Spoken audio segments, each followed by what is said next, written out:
台南市好人好事代表分别由市府坎国社团协会所推荐，经过劳动、下属、坎商业等各界所组成的委员，初审、坎复审两阶段评选，选出22名得奖者，涵盖各行各业，将伫咧9月14颁奖表扬。那现在呢，虽然精简，可是呢，还是相当的重视跟隆重，尤其呢，我想现在呢。拔取我们的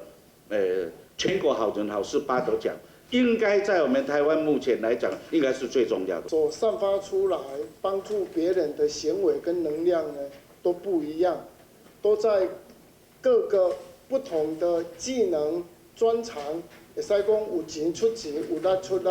但是拢有一个共同的5万条目标，就是拢希望帮助更较侪人，互咱这个社会。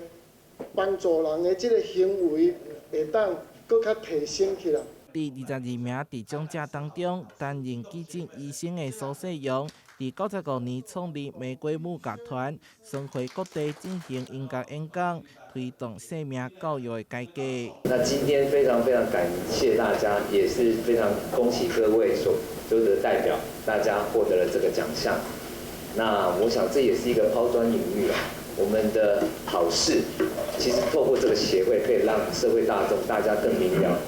这么多人在对国家社会努力了这么多的事情。协会希望借此抛砖引玉，发扬善行义举，促进社会更加和谐。台南新闻社会采访报道。